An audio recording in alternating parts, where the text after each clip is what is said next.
Hi everyone. I've been a bit distracted today, maybe for the last few days, on and off. I was inspired by Karen at Rowie Cottage Studio and her lovely vintage book she made out of an old piece of quilt. And I think she was going to use it for maybe textile collage. So I kind of thought I would like to do one, but I've done books and things before, so that was fine. But my purpose for doing one is because I've got this. And this is all lots of bits and pieces from retreat. That's a bit of leftover from the retreat I can't throw out. That was from doing this. That bit, who knows what that's from. It's just all little bits that I've just thrown in here. Like, really? Do I really need to keep those? Of course I do. Oh look, there's some labels. I was looking for one of those earlier. It's good, that can go on there. So I thought about all of this stuff I've done. That was a slow stitch temperature thing I started and I didn't want to carry on, so I've cut them out as wee patches. And I'd kind of like somewhere to put all of this, or put bits and pieces when, you know, they're lovely bits and pieces and I don't want to throw them out. So that's my hints, like that. So that's my thoughts on making this textile commonplace book. So a commonplace book is a book that historically has been used for putting in poetry, verses, passages from books that you might like and things like that.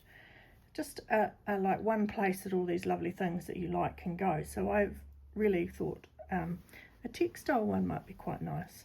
So I've been working on this the last few days and keep it there so you can see. So it's an old piece of, it's not old actually, I tell a lie.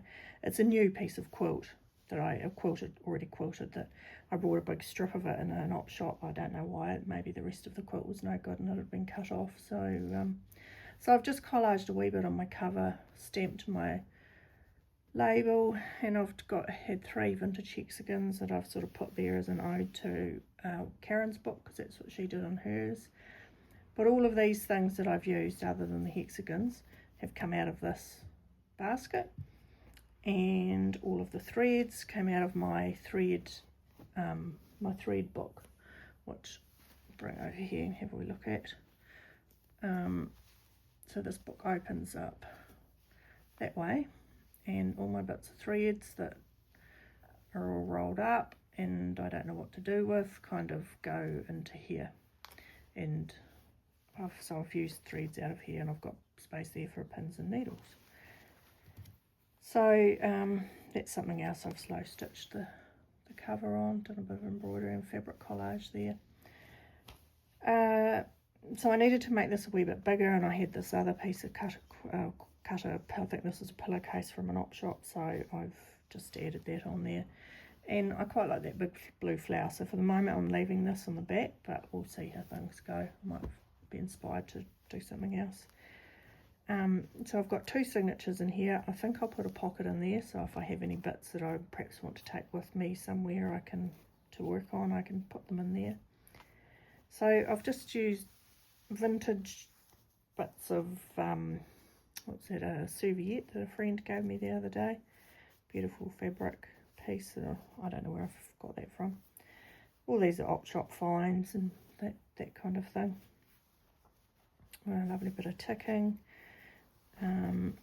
This bit here, which goes through to the next page, was actually a junk journaling digital that I printed on a piece of paper, fabric.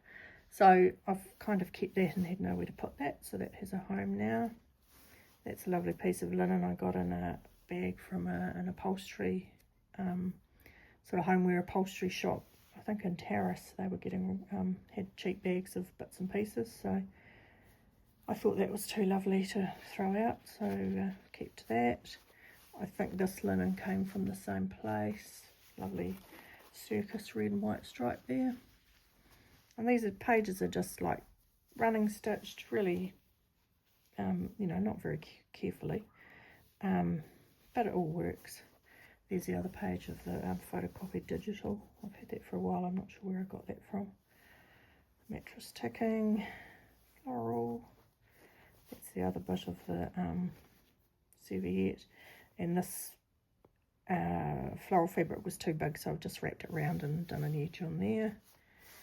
And then my other signature, which is again a bit of upholstery fabric, this time a green serviette.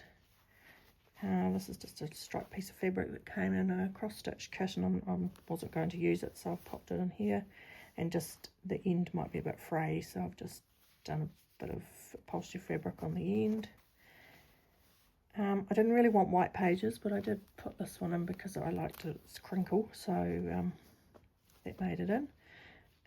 This is a bit of a tray cloth that I've cut a bit off and had this piece left, so it's interesting how it's faded, isn't it? Quite a lot, obviously quite well used. Piece of pink linen. This is a floral from a curtain that a friend gave me the other day, which is beautiful. And I found this floral in an op shop the other day. That's a bit of upholstery fabric. There's a I can't think of the name of the shop that I've been into in Auckland, and they do samples that are this big on their walls.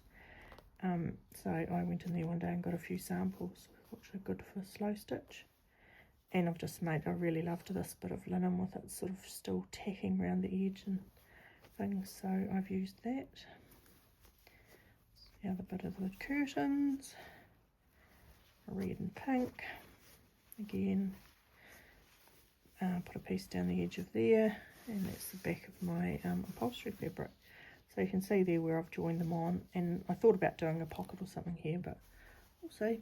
It could be a work in progress. We'll see how we go. So that's my textile commonplace book that I've done and enjoyed doing, and now I'll enjoy putting all of this.